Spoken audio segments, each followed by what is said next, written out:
वर्णवर्चस्ववादी धर्ममार्तंडांनी ज्या जातीच्या उतरंडी उभ्या केलेल्या आहेत, खर तर तुमचं आमचं काम त्या उतरंडी उद्ध्वस्त करण्याचं असलं पाहिजे. न्हाव्याने ठरवलं नाही याची दाढी करायची, कटिंग करायची, काय करणार? चांभाराने ठरवलं असतं नाही याच्या पायामध्ये चप्पल किंवा बूट याला बनवून द्यायचा, काय करणार? शिंप्यांनी ठरवलं नाही याला कपडे द्यायचे, अरे नागडं फिरावं लागेल. शूद्र दलित समाजातला जरी अधिकारी असला तरी त्याच्या हाताखाली आम्ही काम कसं करायचं, इथून सुरू झालेली बुद्धीची दिवाळखोरी, मी त्या दलित महिलेच्या हाताचं कसं खाऊ, इथपर्यंत पोहोचलेला प्रवास खर तर कर्मठ सनातनी आणि विकृत मानसिकतेचं उत्तम दर्शन आहे. आम्ही उच्चवर्णीय आहोत, आम्ही काही साधी नाहीयेत. आणि एका शूद्र महिलेच्या हस्ते तिच्या हाताने बनवलेलं जेवण आम्ही खायचं म्हणजे आमची जात, आमचा धर्म हा भ्रष्ट होईल. भारतीय राज्यघटना बनवली कोणी? भारतीय राज्यघटनेचे निर्माते कोण आहेत?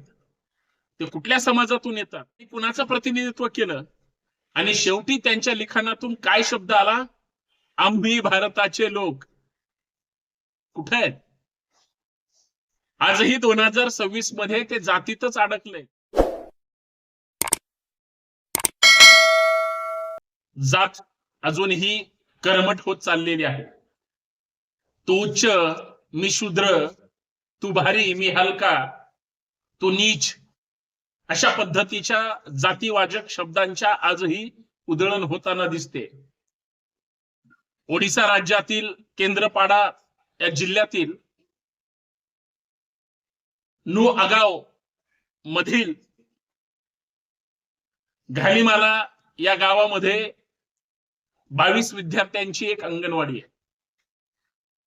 त्या अंगणवाडीमध्ये 22 पैकी 16 मुलं हे उच्चवर्णीय आहेत.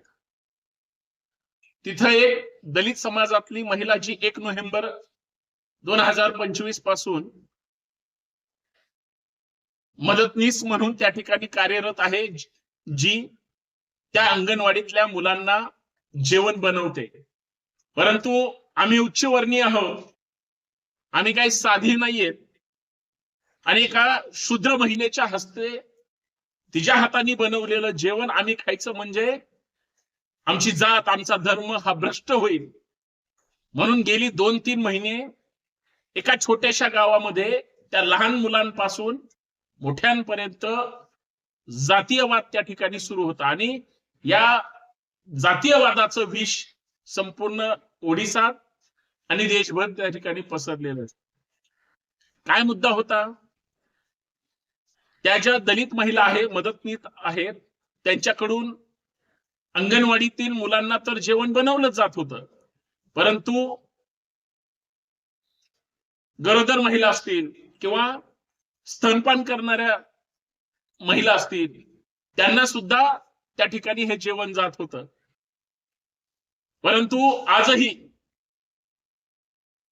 तुम्ही स्वयंपाक बनवणारे असू द्या, घरात काम करणारे असू द्या किंवा अधिकारी कर्मचारी असू द्या,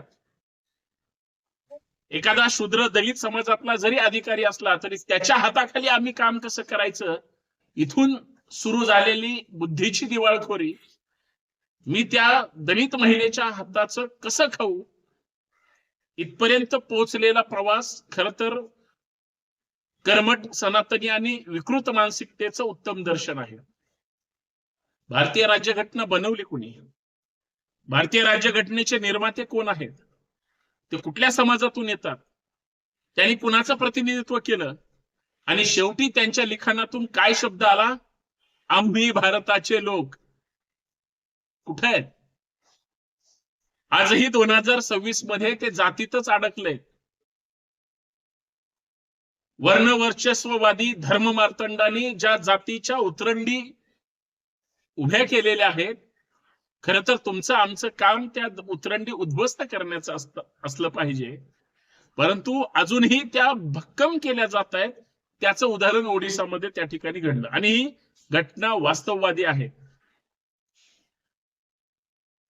लहान मुलांना खरं तर आपण कुणाच्या हातात बनवलेलं अन्न खातोय, काय देणं घेणं त्यांना? 3 महिन्यानंतर ही मुलं त्या शाळेत आली. 3 महिने ही मुलं शाळेपासून लांब होती, कारण त्यांचं म्हणणं होतं आम्ही त्या महिलेच्या हातचं खाणार नाही, अर्थात त्यांच्या कुटुंबाचं. आणि ही चर्चा त्या अख्ख्या संपूर्ण गावात पंचक्रोशीत होती. या दलित महिला तिथं काम त्यांनी केलं नाही पाहिजे. आणि हा मुद्दा नुसता ओडिसा राज्यातच नाही तर संसदेच्या सभागृहामध्ये सुद्धा तिथल्या राज्यसभाच्या खासदारांनी विरोधी पक्षाचे जे काँग्रेस पक्षाचे अध्यक्ष आहेत ते मल्लिकार्जुन खरगेंनी सुद्धा सभागृहात मांडला.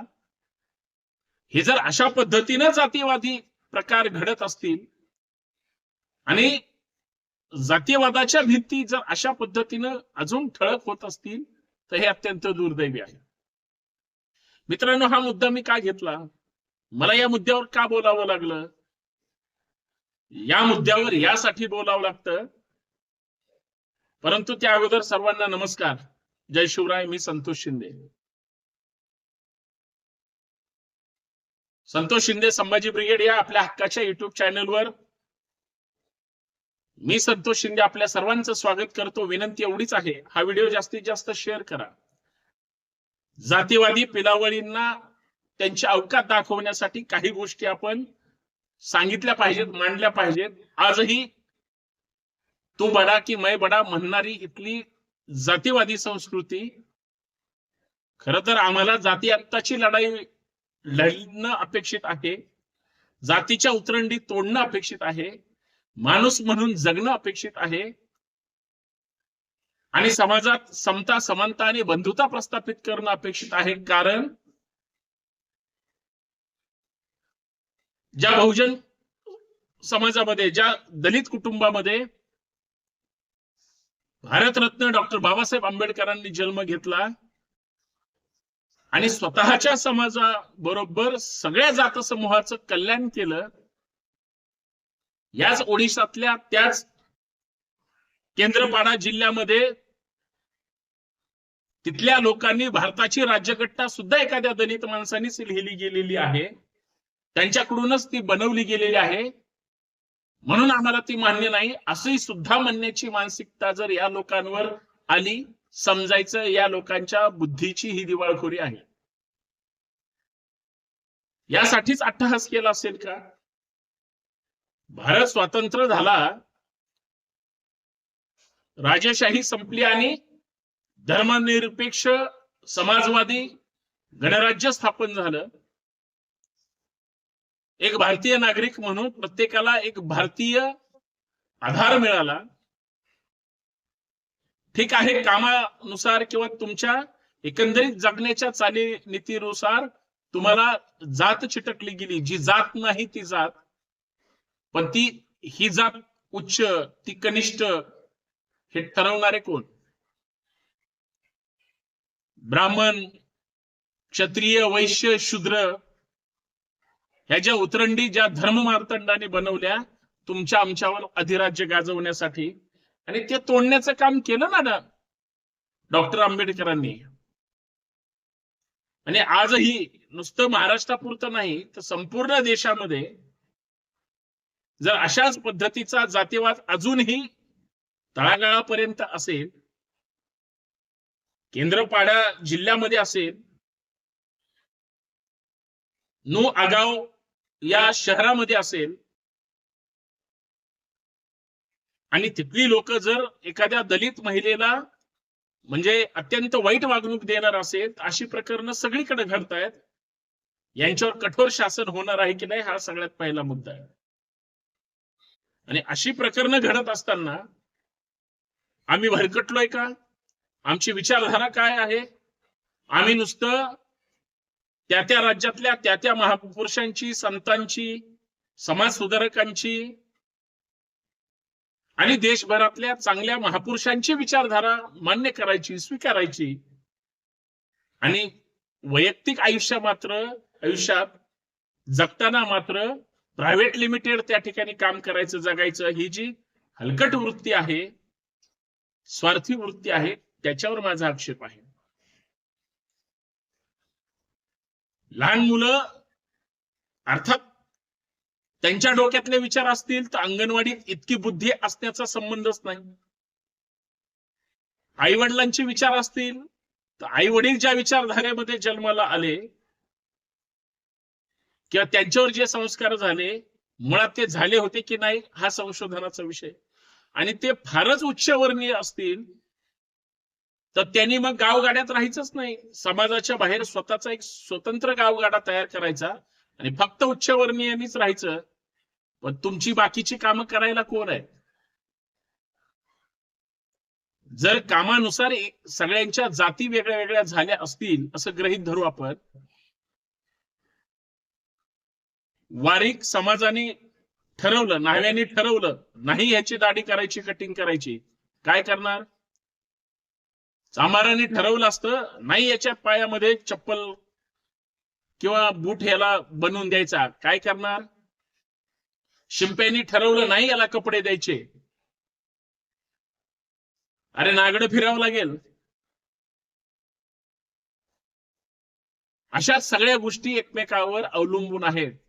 लोहारांनी ठरवलं, सुतारांनी ठरवलं, 18 पगड जाती 12 बोलुतेदार, सगळ्या जाती धर्माचे लोक मिळून हा समाज निर्माण होतो. प्रत्येक जण प्रत्येकावर अवलंबून असतो. पण जर हे अशा नजरेने ह्या सगळ्या गोष्टी होत असेल तर याच्यावर प्रकाश टाकला पाहिजे. हे मी ओडिसातलं उदाहरण दिलं.